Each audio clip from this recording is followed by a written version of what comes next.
On today's show, Alperen Sengun finishes as a finalist for the Most Improved Player of the Year award. Plus, we get to your mailbag questions like possible extensions for Jalen Green and Sengun, free agent targets for the Houston Rockets, and whether or not they should trade or actually draft that Nets pick. We're going to get to all of that and so much more on today's Locked On Rockets. This is Mission Control, Houston. Ignition sequence start. 6, 5, 4, 3, 2, 1.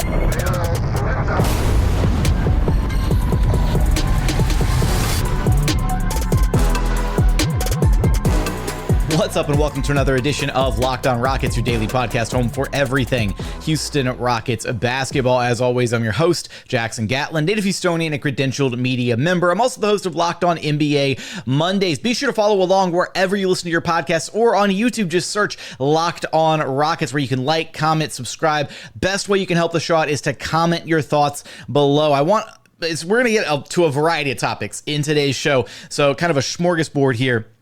So I definitely want your thoughts. I want your thoughts on Alperen Sengun finishing as a finalist, ultimately losing out on the Most Improved Player of the Year award to Tyrese Maxey with the Philadelphia 76ers. Drop your thoughts about that in the YouTube comments. Now, today's episode is brought to you by FanDuel. Make every moment more with FanDuel. Right now, new customers get $150 in bonus bets. Guaranteed. That's $150 whether you win or lose. Visit FanDuel.com/LockedOn to get started. And as always, thank you so much for making Locked On Rockets part of your day every single day. Whether it's on your way to work, on your lunch break, in the gym, thank you for being an everydayer. All right, let's go ahead and dive in here because we've got a bunch of mailbag questions. Thank you if you submitted some thoughts, some questions via social media, via YouTube. I appreciate that. We'll tackle those here in just a moment. I wanted to start with just the quick news at the top. Alperen Sengun finishing as a finalist for Most Improved Player of the Year.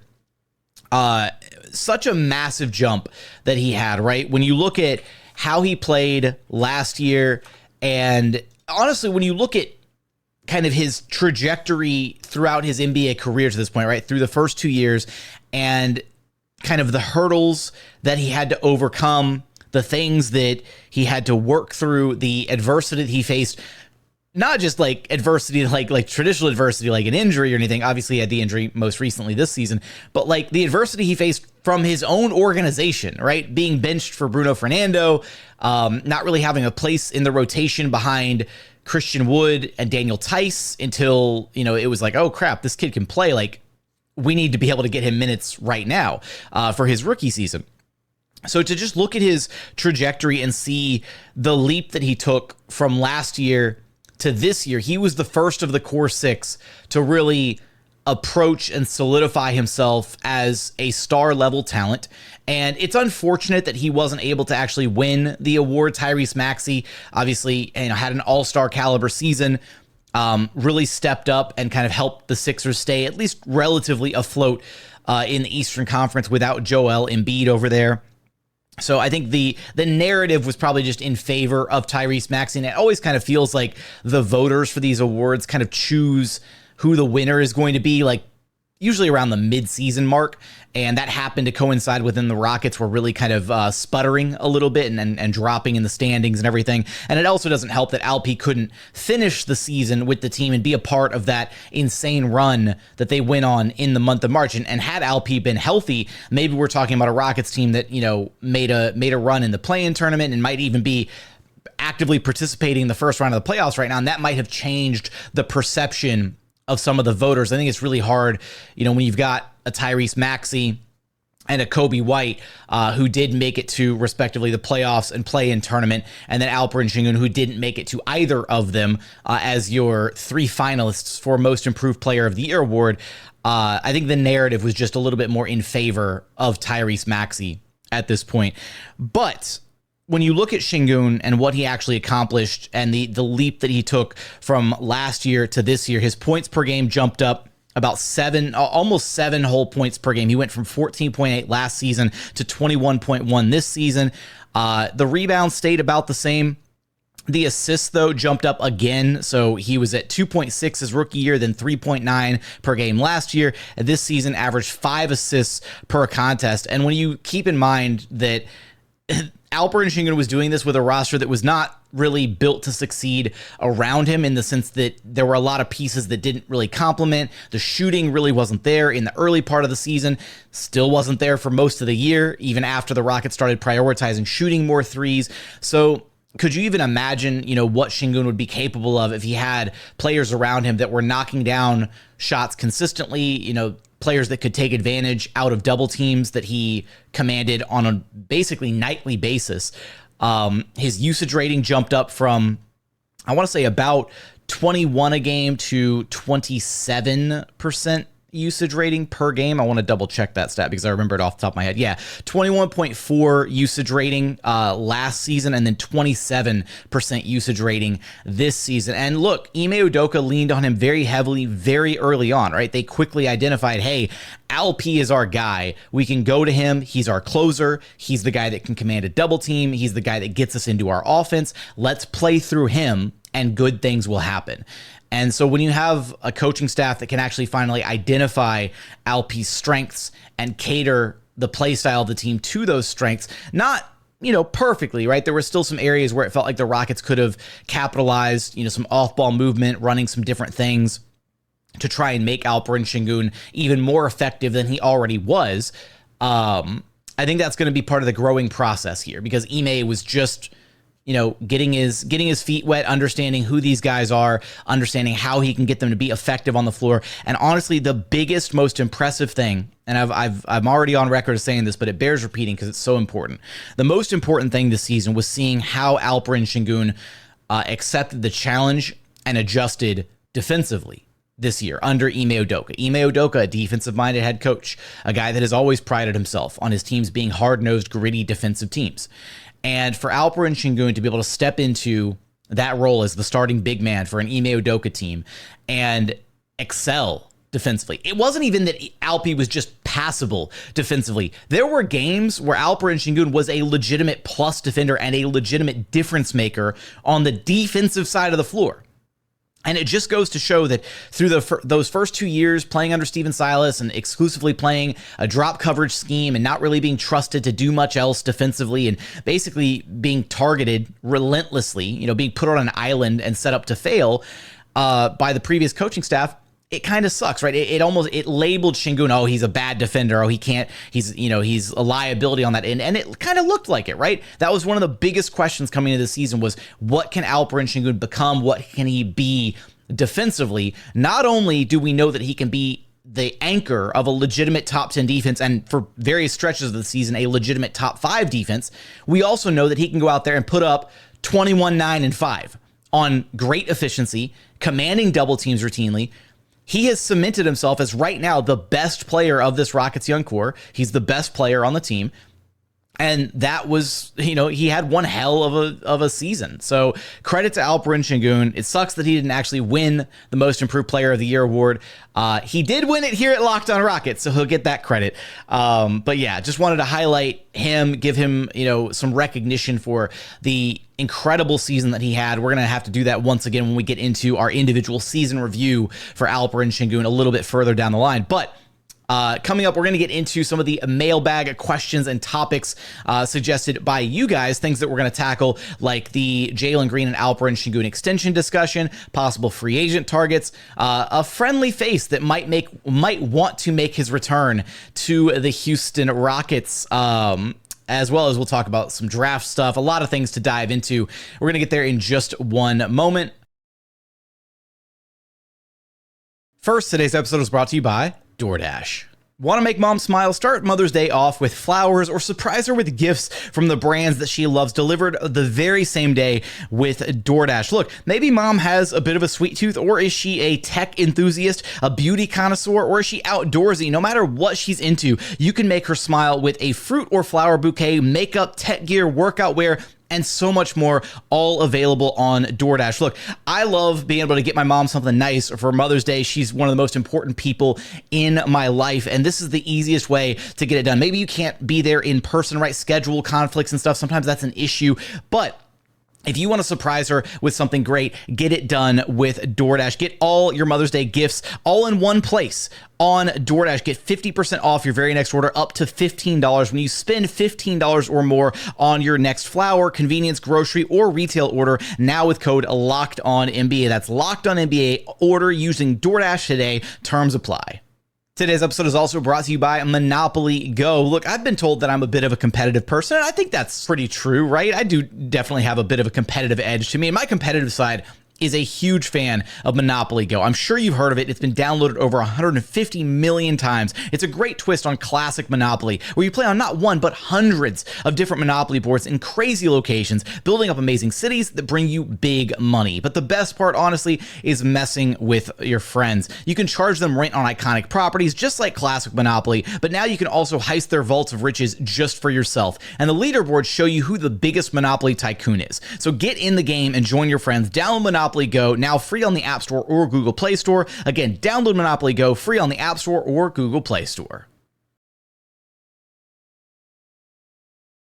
And continuing on here at Locked On Rockets, your daily podcast home for everything Houston Rockets basketball. Now, I had shared this the other day on social media. I appreciate you guys being patient with me as I was a little... I don't want to say jet lagged, diabetes lagged. I don't know, to start this week. I just started this new... If you're watching on YouTube, you can see I've got this little pod thing on my arm. I started a new insulin pump routine, and I'll be completely honest, guys, it was kicking my ass for the first couple days of this week. But I think I'm all squared away now, and it's honestly a huge quality of life improvement. Just took a couple days to get things situated with the low blood sugars, and it was a little rough there for a couple days, but I'm all good now.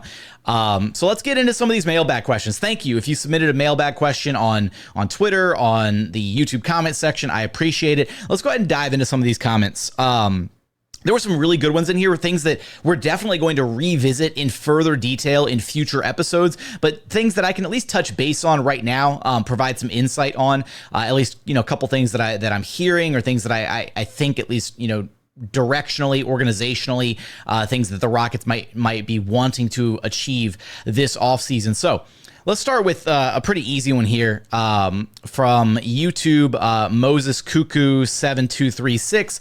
Does the starting lineup change next season? I think at this point, everything that I've heard is that the Rockets internally are really comfortable with the idea of running things back next season, with the obvious caveat that if a trade presents itself, because you never know how the NBA landscape is going to shift and change. If a trade presents itself to where the Rockets can upgrade something in that starting lineup, then they absolutely would go out and make that trade if it makes sense for them as a team, right? If they're not able, or if they're being asked to give up way too much, if it means giving up multiple pieces of the young core, whatever, to get an established star talent, then I think they're at a place where they're very comfortable not necessarily biding their time, but just continuing to wait and see how the young core grow, how they mesh together. The season from Alperen Sengun and then the end of the season, kind of surge from Jalen Green sparked a lot of confidence internally that those two guys can really, achieve a high level of success together. And they both, started looking like legit tier 1 options. So you pair them together, you see how the rest of the young core kind of coalesces and grows in tandem with them. So I think at this point, the starting lineup likely stays the same to start next season. So still Fred, Jalen, Dillon, Jabari, Sengun, with the caveat that maybe, they look to make a trade to upgrade. I would say of all 5 of those positions, the most likely position to warrant an upgrade at this point, either internally by just swapping, pieces around, looking at you, Tari, Eason, or externally by making a trade, is probably that Dillon Brooks slot, right? He played out of his mind for the first, 2/3 of this past season.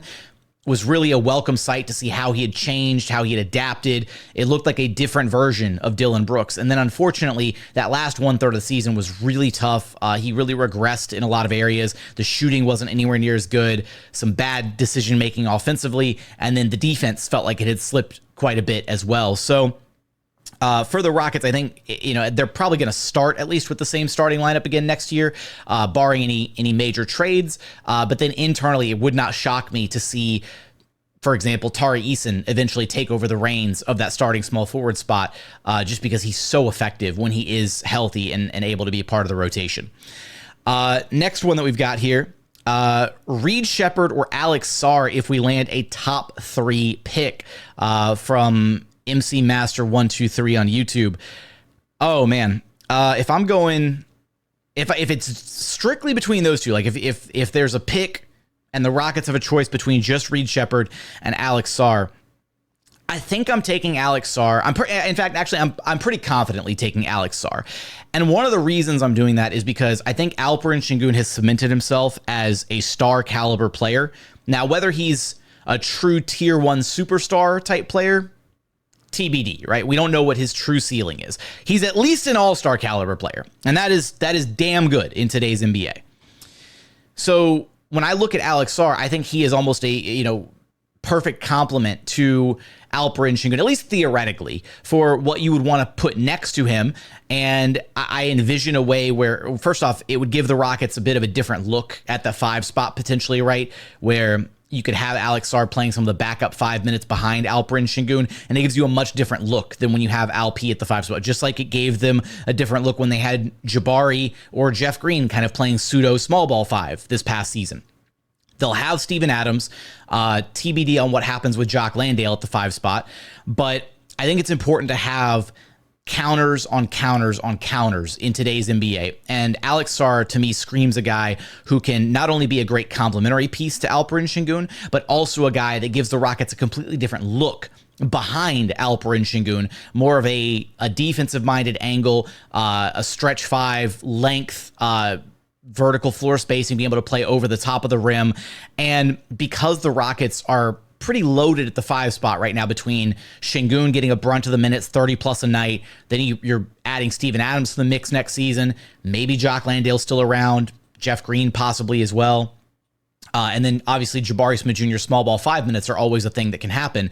So the Rockets can slow play Alex Sarr, right? They can take their time with him. They can really focus on his development and his growth, similar to what they did with Cam Whitmore, where they sent him down to the G League, they slow played his development, and then about midway point in the season, they brought him back to the team and they rolled him into the rotation, and then he became, an important contributing member of the core rotation this season. So I think that's probably my pick there, would definitely be Alex Sarr over Reed Shepherd. However, I will say with the caveat, I really hope that Reed Shepherd is on the board when the Rockets pick comes due via the Brooklyn Nets. I would love for this Rockets team to pick up Reed Shepherd. I love his game. I think he could be an incredible pickup, and him being able to learn from an established veteran point guard like Fred VanVleet would be absolutely incredible. So just giving that little pointer there. Possible free agent targets from David Thompson. And again, we're gonna dedicate multiple, full-length shows to some of these topics as we navigate the offseason and as we, get through all these significant milestones of the offseason, right? The NBA draft lottery, the draft, free agency, everything. But I'll start with, there's some names out there. The number one, I think, need for this Rockets team is shooting. They desperately need shooting in like the worst way. So when I look out there at the potential free agents on the market, you got to understand the Rockets are playing, they're going to be an above the cap team. So they're going to have their non-taxpayer MLE to work with, which I think is hovering around like 12-ish million this offseason, if I'm not mistaken. So they don't have a ton of money to throw at any potential free agents, but that's a good like mid-tier salary to throw at somebody. A few of the names to consider here. Buddy Hield potentially is a name to want to pursue. A few other names that could be out there that could be had for around that mid-tier salary range. Malik Monk, Nicholas Batum is another one to keep an eye on. Luke Kennard. I'd also potentially kick the tires on maybe Kelly Oubre. He had a fantastic season with the Philadelphia 76ers. And, it's going to be tough when you think about like where would you get rotation minutes for some of these guys, because not only do you have to find a guy that fits the needs of what you want, so additional shooting, right, in this case, but you also need to find guys who are going to be content with potentially not playing certain games, right, or guys who are going to understand that, hey, I might not get like a consistent 15, 20, 25 minutes a night, because the Rockets already have their starting lineup kind of locked in, set in stone. Talked about that already. But then off the bench, right, they're going to have Cam Whitmore. They're going to have Amin Thompson. They're going to have Tari Eason. They're going to have Steven Adams. Those are your main 4 guys off the bench. You're already 9 deep on the Rockets rotation. That's also not including potentially bringing back Aaron Holiday, Jeff Green, Reggie Bullock if they want to, right? These are kind of the fringe rotation guys that I think will more than likely return. I think we've got a question on that a little bit later that I want to get into. But yeah, how do you find the minutes for some of these guys? Because again, for Aaron Holiday, for Reggie Bullock, for Jae'Sean Tate, for Jeff Green, the stay ready crew, if you will, right? The guys who understood, hey, I might not be getting minutes. I might rack up a few DNPs, but then when my number's called, I'm ready and available to play. And the other question is, do the Rockets really want to spend that much of, their MLE on a player that might not be a consistent part of the rotation, might not be a top 10 piece of the rotation? So TBD on that, but those are at least a few of the names to be on the lookout for, to keep an eye on. And one more name that I'll chime in here before we hit our break and get to our final segment. Good friend Eric Gordon, who, look, I understand right now things are not looking great in Phoenix. There's definitely some frustrations I've heard from a couple different people around the league in other markets that Phoenix is not looking so hot right now, that there's definitely some turbulence over there.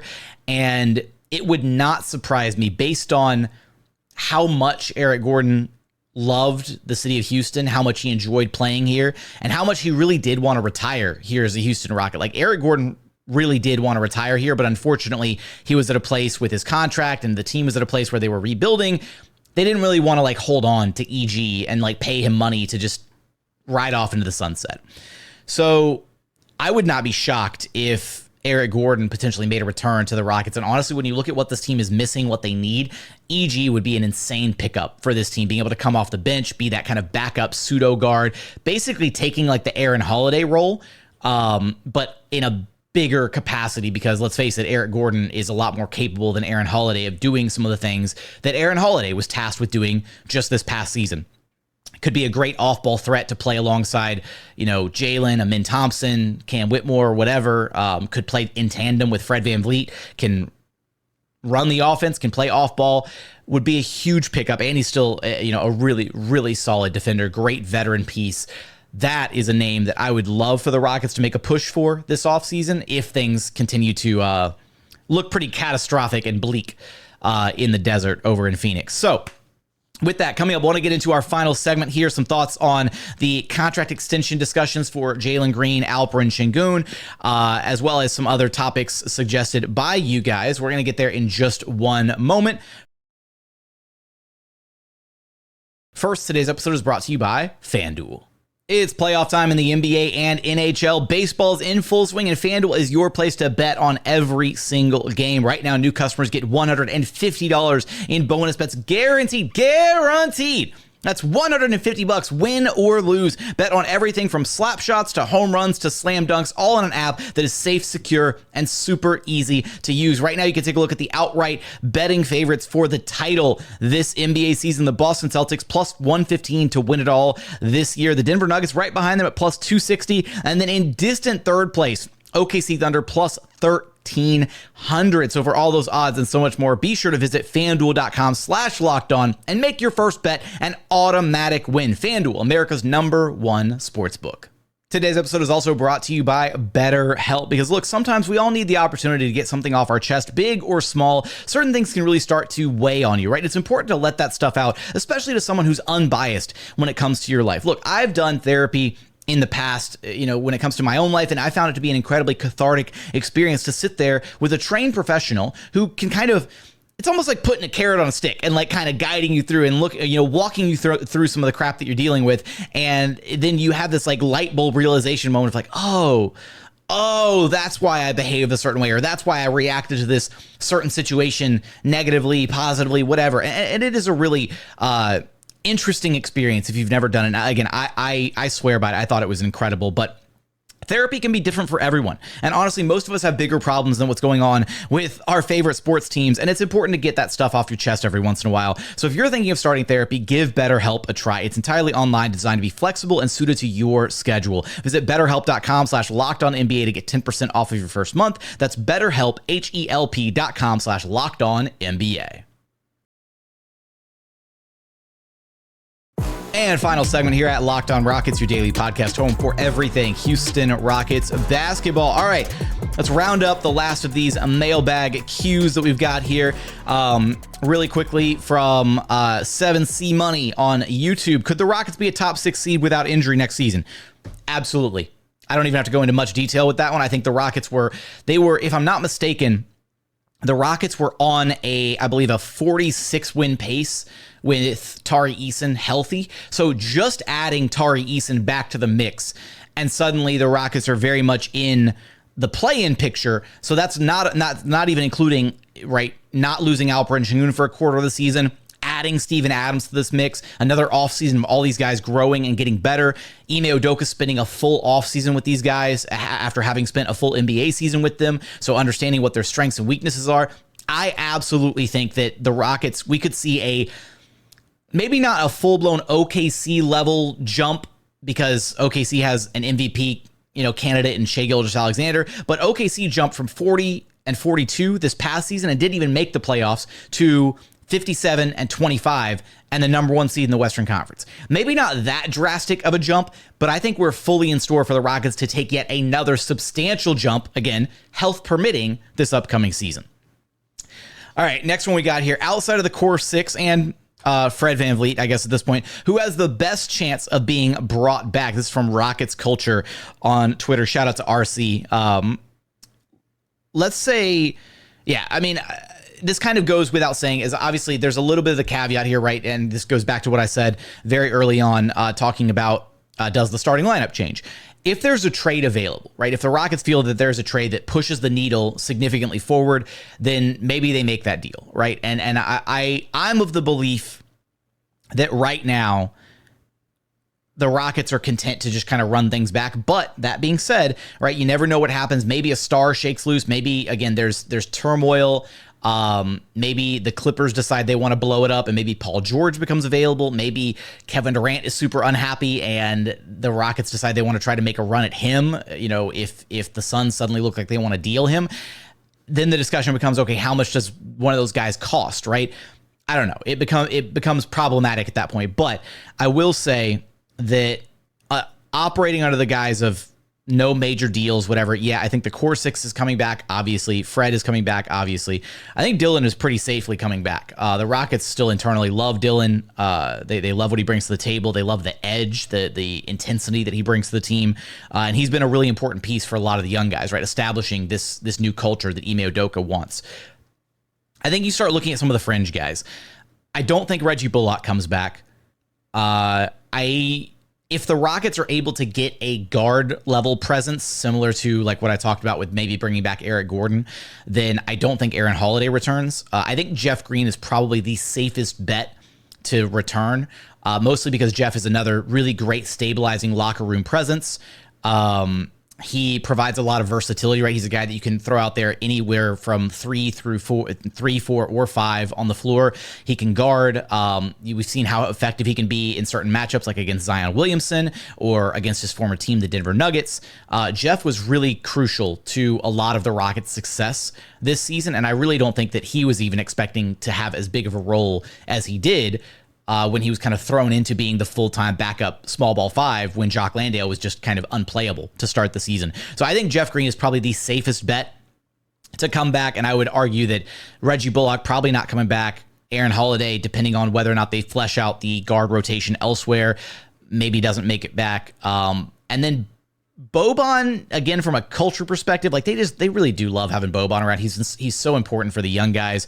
They love having his energy, his presence, and again, he's one of the most hardworking guys in the entire NBA, like constantly at practices and stuff. He's always staying late. He's always running extra drills and stuff.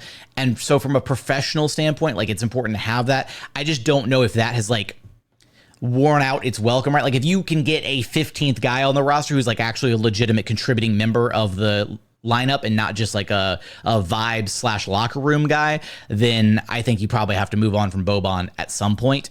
And again, Steven Adams kind of helps fill that vibes quota now, because Steven Adams is very similar in that respect, right? He's a great locker room presence to have for this team. And then Jock Landale is the other name. The Rockets are a little bit stacked up at the 5 spot right now, right? They've got Sengun, they've got Steven Adams. Those are your 1 and 2 at the 5 spot next season. They're going to want to get Jabari Smith Jr. some minutes at the 5 potentially. They've still potentially got the Brooklyn Nets pick, where there's a lot of legitimately good big men that the Rockets could snatch up in this year's NBA draft, depending on where that pick lands and what they feel their needs ultimately are.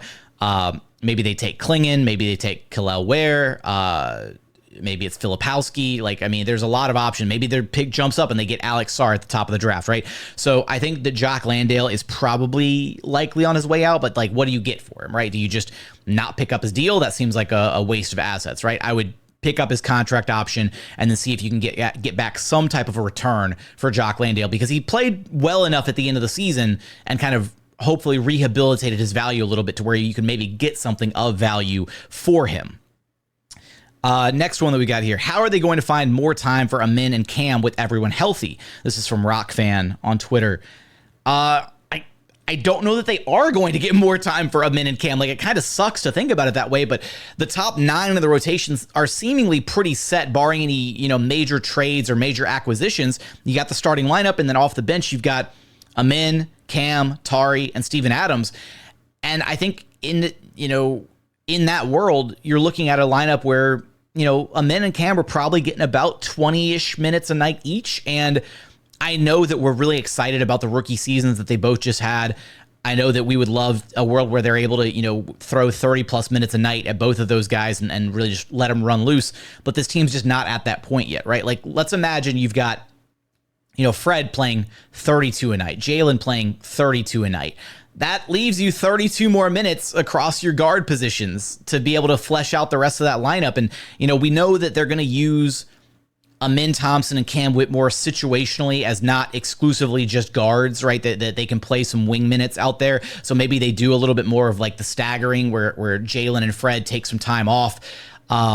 They're also going to have to find, ideally, like 30 minutes a night for Tari Eason. That's another piece that you're going to have to factor into things. So maybe it means reducing the minutes from Dillon Brooks. I think my gut tells me it's probably just going to be more of the same of what we saw from Ime Udoka this past season, which is riding the hot hand, right? Maybe there's a game where Cam Whitmore looks absolutely incredible and Jalen Green is really struggling. Then maybe Cam Whitmore closes instead of Jalen. Or Amin Thompson has been the most impactful piece of the team, so maybe he closes the 3 spot and Dillon Brooks rides the bench. Or Tari Eason closes over Jabari Smith Jr. So I don't know that there's a world where they're going to be able to get like a ton of extra minutes this next season, but I do think that both Amin and Cam, as long as they're here, have proven themselves as rookies, and now they're moving into their sophomore season, that they are going to be legitimate, consistent parts of the rotation from opening tip next season, right? Neither of them are going to have to like fight for a spot in the rotation. Like we know more or less what the Rockets' top 9 players are going into next year, and I think by and large, those 9 guys have their minutes kind of not guaranteed. Obviously, if you're having a bad game, you're going to get benched, and then Ime might go deeper into the rotation or go with somebody else. But I think in a hypothetical sense, when we're projecting out to next season, I'd imagine those guys are getting about 20 minutes a night coming off the bench, something around in that ballpark. Maybe even a little bit less, potentially, depending on how good the starters are playing on a given night. Next one here. Would you extend Jalen, Sengun, or both this offseason? From my guy, Tiziano. How about neither? I think I already mentioned this when we talked about the extensions in the press conference episode from Stone and Udoka, but I'm a firm believer right now that for where the Rockets are at, I don't think I would extend either Jalen or Sengun. I would extend qualifying offers to them. I'd make them both restricted free agents. And I would revisit this discussion next offseason, partially because even though Sengun had an incredible year, even though Jalen really turned it on, the final 1/3 of the season, the final little stretch, March and April, and even then he fizzled a little bit in April, but overall, right, Jalen has improved in every facet of his game, and then we saw like the true ceiling version of himself in March, and he looked like damn near the best player in the NBA for a stretch there. So I would still delay the extension negotiation because you really need to see what this team can achieve when everybody's healthy. Now Ime understands what everybody can bring to the table. He's got a bit of a different dynamic now. Hopefully Jalen Green can hit the ground running from the start of the season instead of really struggling through the first 2/3 of the season like he did this last year. There's a lot of variables still at play that you want to, I think, kind of test out and see before committing big money to either of those guys. And the benefit here is if you extend the qualifying offer to them, you'll be able to match any contract offer that a team rolls up on with you. So like, let's say you extend the qualifying offer, maybe you extend the qualifying offer and then Jalen and Sengun both, I'm not saying this is going to happen. Maybe they both regress a little bit next year, right? Maybe Sengun struggles a little bit. Maybe Jalen struggles, whatever.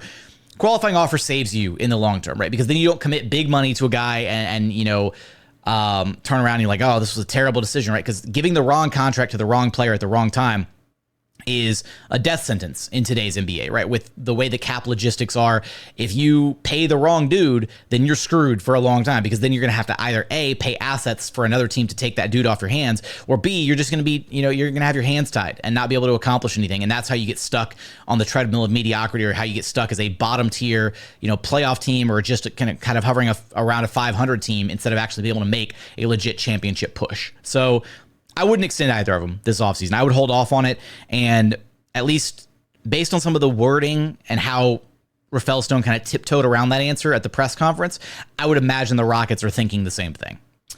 How close is the practice facility to being completed? From @TKO_KID on Twitter.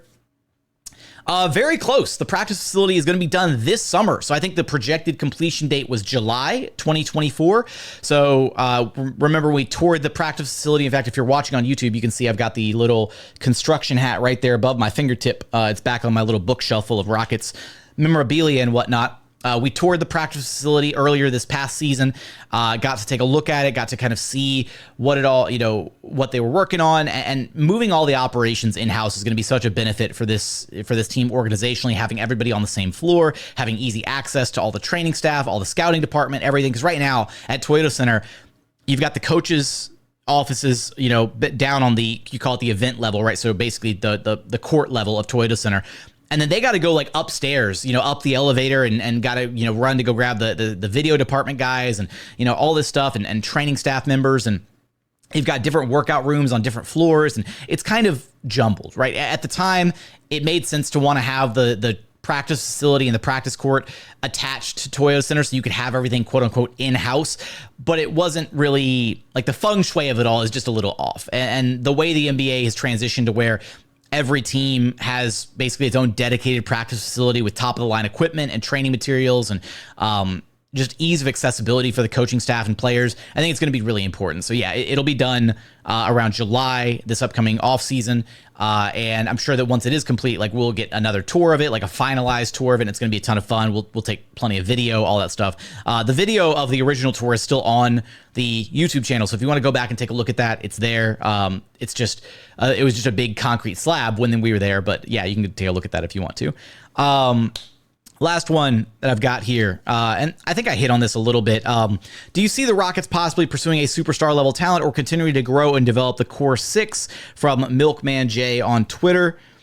Yeah, I mean, I hit on this already a little bit across some of the other answers. It just kind of depends on what's out there, right? Like if a star becomes available and the price to get said star isn't crazy steep, then I think the Rockets would absolutely make a push for a star player. But the problem becomes, what situation would you entertain? And again, I'm going to get crucified for even remotely suggesting this, right? But like, if Joel Embiid became available this offseason, right, do you entertain the idea of Alperen Sengun for Joel Embiid? Do you?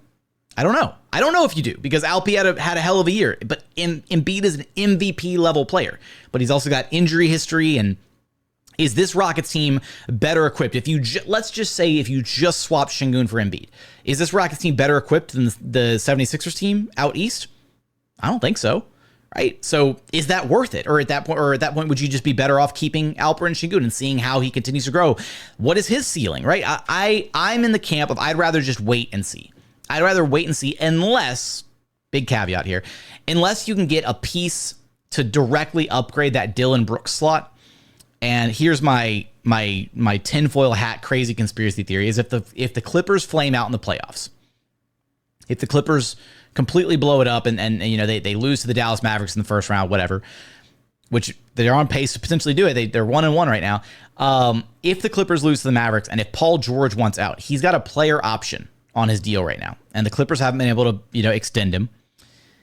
Paul George could very easily opt into that player option and then get traded to the Houston Rockets. Now, what would that require, right? First off, if it could be very similar to if Paul George just says, I'm either going to walk for nothing or you can trade me Houston. I think it behooves the Clippers to at least recoup some value for him rather than losing him for absolutely nothing, because they don't exactly have the money to then throw at another free agent.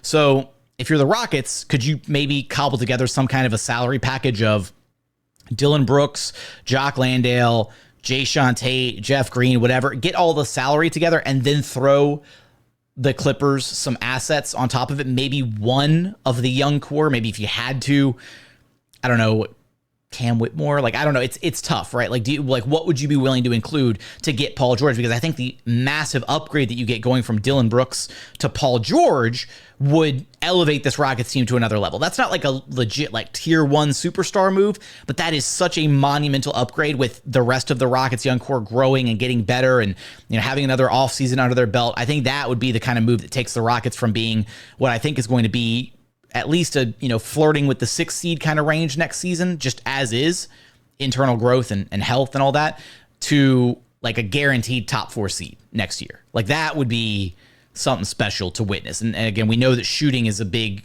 reason for why this Rockets team didn't have the success that they needed this past season. Substitute, and I know that Dillon Brooks was one of the Rockets' best shooters this past season, but it's just a different dynamic when you have a shooter like Paul George versus a shooter like Dillon Brooks. Different types of shooters. Guy who can tack off the catch, create his own shot, draw a double team, create for his teammates. A lot of different dynamics there to a Paul George versus Dillon Brooks debate. But we have gone dreadfully long on this episode. A lot of stuff to tackle. I didn't want to miss a single question. I do apologize if I didn't get to one of your mailbag questions. I'm sincerely sorry. I had so many different ones that I wanted to get to. I tried to pick the best ones to cover a variety of different topics.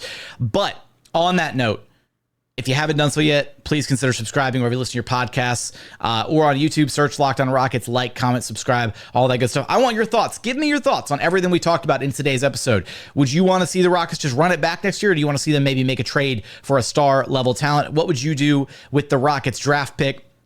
Let me know in the YouTube YouTube comments. There we go. Getting tongue-tied at the end of the episode. But as always, thank you so much for watching. Thank you so much for listening. We look forward to having you back right here at Locked On Rockets, your daily podcast home for everything Houston Rockets basketball.